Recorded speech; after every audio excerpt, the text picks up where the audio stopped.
一个男人被感染后，以为自己得了感冒，殊不知他咳出的唾液在空气中肆意传播。就这样一传十，十传百，短短1天时间，病毒迅速蔓延到城市的各个角落，许多人在不知不觉间被感染，进而将死亡的阴影引向周围的所有人。很快，一名严重患者被送到医院，经过一番检查，医生初步判断这是猪流感病毒，它具有很强的传播性，一旦传染上，根本活不过3天。医生在患者的手机中看到一个视频，判断出他是在集装箱那儿感染的，于是就立马带人赶到了那里。当他们打开门，里面发出一股恶臭，甚至还窜出一群老鼠。为了防止病毒扩散，他们当机立断，用喷火枪把它们焚烧殆尽。而与此同时，医院里的患者越来越多，有关部门迅速展开会议，对此次的病毒进行分析。一位医生提出暂时封锁附近的区域来控制传播的速度，但这位政府官员却不同意，甚至还说신종 풀릴 때도 그 난리를 치더니 말이야.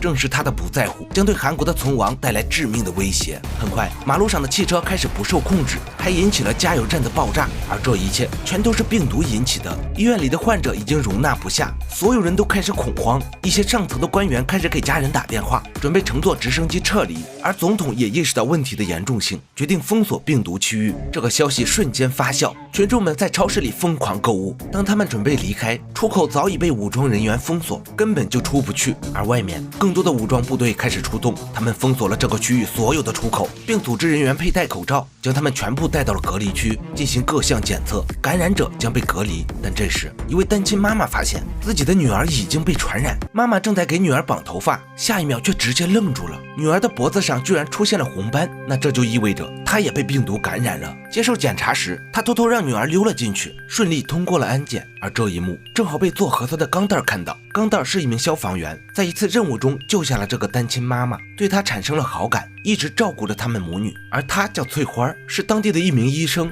但突如其来的病毒让她猝不及防，女儿也不幸被感染，如果被人发现，后果不堪设想。钢蛋好心的上去询问，但翠花却一脸冷漠，拉着女儿就走。到了深夜，钢蛋再次找到翠花，无意中他看到了女孩胳膊上的红斑。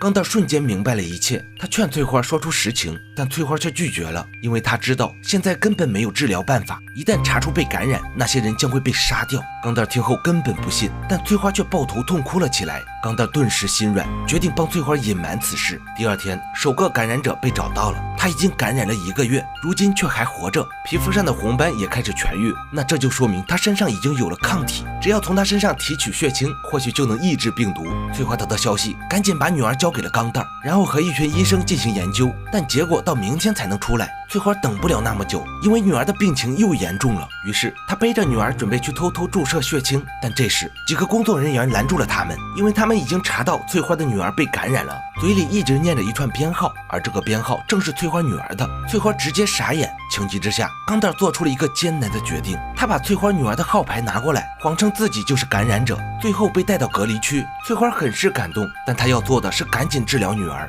于是就找到了有抗体的患者，从她体内抽取了血清给女儿注射。但就在这时，外面却进来一群人，强行将翠花拉开，幸好在最后一刻血清注射完毕，同时她也被一根麻醉剂射中，女儿被他们强行抱走，送往那个神秘的治疗区。好在女儿被关押的钢蛋看到，他立马意识到不对劲，于是就赶紧追了上去。可眼前的一幕让他彻底傻眼，这哪是什么治疗区，根本就是人间炼狱，所有患者都躺在地上奄奄一息，而那些已经没气的患者正在被工作人员当作货物一样运送，哪怕还有一个喘气的。钢蛋想阻止，但对方又说钢蛋一看，果然发现这是真的，他连忙跑过去查看，眼前的一幕更是让他心头一颤。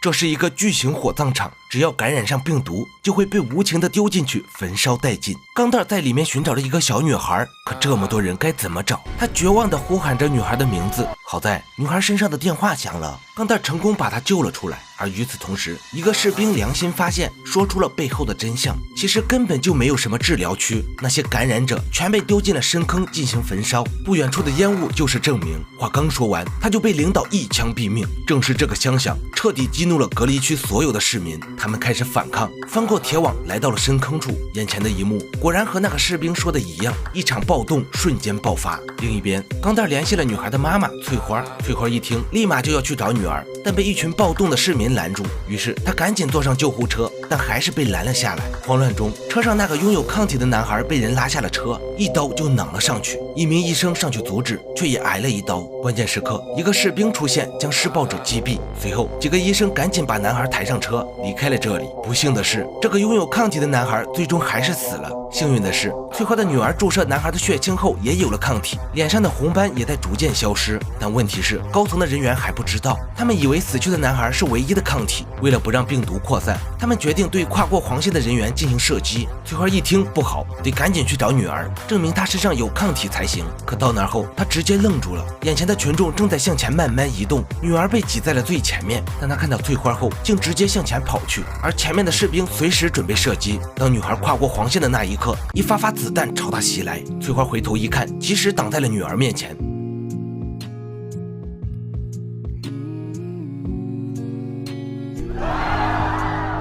女孩看到妈妈受伤，赶紧伸开双臂挡在妈妈的前面。她苦苦哀求，用稚嫩的声音不断地说着。